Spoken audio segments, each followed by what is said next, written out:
بسم الله الرحمن الرحيم الحمد لله رب العالمين اللهم صل على محمد وعلى آل محمد.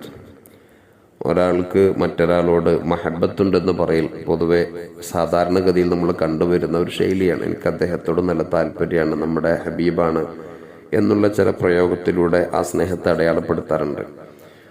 ഒരാളോട് നമുക്ക് ആത്മാർത്ഥമായ സ്നേഹം അള്ളാഹുവിൻ്റെ മാർഗത്തിൽ തോന്നിക്കഴിഞ്ഞാൽ അദ്ദേഹത്തോട് ഓപ്പണായിട്ട് നമ്മൾ പറയണം. നബി സല്ലല്ലാഹു അലൈഹി വസല്ലം തങ്ങൾ മഹാനായ മുആദ് ബിൻ ജബൽ റളിയല്ലാഹു അൻഹുവിനോട് പറഞ്ഞിട്ടുണ്ടായിരുന്നു, യാ മുആദ് ഇന്നി ഉഹിബ്ബുക ഫില്ലാഹ്, അള്ളാഹുവിൻ്റെ മാർഗത്തിൽ നിങ്ങളെ ഞാൻ ഇഷ്ടപ്പെടുന്നു.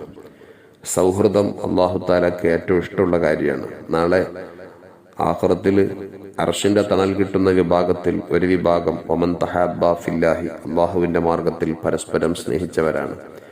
സ്നേഹം അള്ളാഹുവിൻ്റെ മാർഗത്തിലാവണം. നമ്മൾ ഏറ്റവും കൂടുതൽ സ്നേഹിക്കേണ്ടത് ആരെയാണെന്ന് ചോദിച്ചാൽ സംശയമില്ലാതെ തന്നെ പറയാൻ പറ്റും, അത് ഖാലിഖായ റബ്ബിനെയാണ്.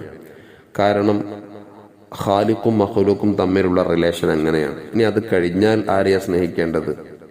ഈ റബ്ബിനെ പരിചയപ്പെടുത്തിയ, ആകാശഭൂമികൾക്കിടയിലുള്ള മുഴുവൻ സംഗതികളെയും പഠിപ്പിച്ചു തന്ന, ഉമ്മയെ പരിഗണിക്കാനും ബാപ്പയെ പരിഗണിക്കാനും മക്കളെ സംരക്ഷിക്കാനും അങ്ങനെ ഓരോന്നും നമുക്ക് പഠിപ്പിച്ചു തന്ന മുത്തുനബി സല്ലല്ലാഹു അലൈഹി വസല്ലം തങ്ങളെയല്ലേ മഹബത്ത് വെക്കേണ്ടത്. റസൂലുള്ളാഹിനെ മഹബത്ത് വെച്ചോ, എന്നാൽ അവനിക്ക് അള്ളാഹിനെ മഹബത്ത് വെക്കാൻ പറ്റും. റസൂലുള്ളാഹിനെ പരിഗണിച്ചോ, അവൻ അള്ളാഹിനെ പരിഗണിക്കാൻ പറ്റും. റസൂലുള്ളാഹിനെ തൃപ്തിപ്പെടുത്തിയോ, അവൻ അള്ളാഹിനെ തൃപ്തിപ്പെടുത്താൻ പറ്റും. കാരണം മുത്തുനബിയുടെ തൃപ്തി എന്താണോ അതാണ് അള്ളാഹുവിൻ്റെ തൃപ്തി. അതുകൊണ്ടല്ലേ ഫവല്ലി വജ്ഹക, തങ്ങൾക്ക് ഇഷ്ടം എവിടത്തേക്കാണോ, ബൈത്തുൽ മുഖദ്ദസ് ആണോ അങ്ങോട്ടേക്ക് നിസ്കരിക്കാം, അതല്ല കഅബയാണോ അവിടത്തേക്ക് നിസ്കരിക്കാം. ഖിബലത്തൻ തർളാഹ, തങ്ങളിത് ഏത് ഭാഗമാണോ ഖിബിലായി സെലക്ട് ചെയ്യുന്നത് അത് നമ്മൾ തൃപ്തിപ്പെടുന്നു. അത്രയും അള്ളാഹു താൻ ഇഷ്ടപ്പെട്ട മുത്തുനബിയെ നമ്മൾ സ്നേഹിച്ചാൽ എന്തായാലും അള്ളാഹുവിൻ്റെ പരിഗണന നമ്മൾ കിട്ടുമല്ലോ. എന്താണ് സത്യത്തിൽ സ്നേഹം എന്ന് പറഞ്ഞാൽ? അൻ തുഅതിയ കുല്ല ശൈഇൻ ലി മഹ്ബൂബിക ഹത്താ ലാ യബ്ഖാ ലി നഫ്സിക ശൈഅൻ. നിനക്കൊരാളോട് ഇഷ്ടം തോന്നിക്കഴിഞ്ഞാൽ എന്തും അവർക്ക് സമർപ്പിക്കുക, നിനക്കൊന്നും ബാക്കിയില്ല, എല്ലാം അദ്ദേഹത്തിന് കൊടുക്കുന്നു. അതാണ് സത്യത്തിൽ റിയൽ സ്നേഹം എന്നൊക്കെ പറഞ്ഞതാണ്. സിദ്ദീഖ് റളിയല്ലാഹു അൻഹു മുത്തുനബി സല്ലല്ലാഹു അലൈഹി വസല്ലം തങ്ങളും സമദൂര യാത്രക്കാരാണ്. അതോടൊപ്പം തന്നെ സഹയാത്രികരായതുകൊണ്ട് അദ്ദേഹത്തിന്റെ ക്ഷീണം ഇദ്ദേഹത്തിനുണ്ടാകും എന്നത് യാഥാർത്ഥ്യമാണ്. മുത്തുനബിക്കുള്ള ക്ഷീണം സിദ്ദീഖ് തങ്ങൾക്ക് ഉണ്ടാവുന്നുള്ള യാഥാർത്ഥ്യമാണ്. പക്ഷേ ആ മലമുകളിലേക്ക് ഫൗർ ഗുഹയുടെ പരിസരത്തേക്ക് മുത്തുനബിയും സിദ്ദീഖ് തങ്ങളും നടന്നു പോകുമ്പോൾ വല്ലാത്ത ക്ഷീണമുണ്ട്. പക്ഷെ ഇടയിൽ റസൂലുള്ളാഹിന്റെ കാല് പാറയിൽ തട്ടിയിട്ട് രക്തം വന്നപ്പോൾ സിദ്ദീഖ് റളിയല്ലാഹു അൻഹു സ്വന്തം ക്ഷീണം മറന്നു. കാരണം ഏറ്റവും കൂടുതൽ സ്നേഹിക്കുന്നത് മുത്തുനബിയാണ്. മുത്തു റസൂലുള്ളാഹിക്ക് ശരീരത്തിൽ ചെറിയൊരു മുറിവ് പറ്റിയപ്പോൾ സിദ്ദീഖ് തങ്ങൾ ഇത്രയും ദൂരം നടന്നതും വെയിൽ കൊണ്ടതും ഭക്ഷണം കഴിക്കാതെ ക്ഷീണിച്ചിരിക്കുന്നതും അതെല്ലാം മറന്നുപോയി. കാരണം ഞാൻ എന്നെ മറക്കുന്നു, എന്നിട്ട് എൻ്റെ മെഹബൂബിനെ, എൻ്റെ പ്രിയപ്പെട്ട ഇഷ്ടക്കാരനെ ഞാൻ പരിഗണിക്കുന്നു.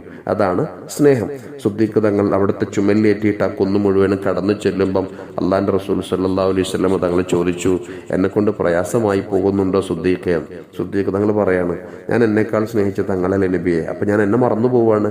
ഞാൻ എന്നെ മറന്നിട്ട് ഞാൻ തങ്ങളെ മാത്രം ഓർക്കുന്ന ഒരു റിയൽ സ്നേഹം അവിടെ ഫീൽ ചെയ്തു സിദ്ദീഖുൽ അക്ബർ തങ്ങൾക്ക്. നമ്മുടെ ഹൃദയത്തിലും അങ്ങനത്തെ ഒരു സ്നേഹത്തിന്റെ പരിസരം രൂപപ്പെടാൻ ഈ റബീഉൽ അവ്വൽ സാധ്യമാവട്ടെ. സ്വലാത്തിന്റെയും മൗലിദിന്റെയും മഹബത്തിന്റെയും മജ്ലിസുകൾ കഴിവിന്റെ പരമാവധി ഉപയോഗപ്പെടുത്ത്. റസൂലുള്ളാഹി സ്വല്ലല്ലാഹു അലൈഹി വസല്ലം തങ്ങളെ ധാരാളം അറിഞ്ഞ് പഠിച്ച് അവിടുത്തെ സുന്നത്തുകളെ ഹയാത്താക്കിയിട്ട് മുത്തുനബി ഇഷ്ടപ്പെടുന്ന ഒരുപാട് ഹസനാത്തുകളുണ്ട്. അതൊക്കെ നമ്മൾ ചെയ്ത് നല്ലവരായി ജീവിച്ച് നല്ലവരായിട്ട് മരിക്കാൻ, ഇഷ്കിലായി ജീവിച്ച് ആഷിഖായിട്ട് മരിക്കാൻ അല്ലാഹു തആല തൗഫീഖ് തരട്ടെ.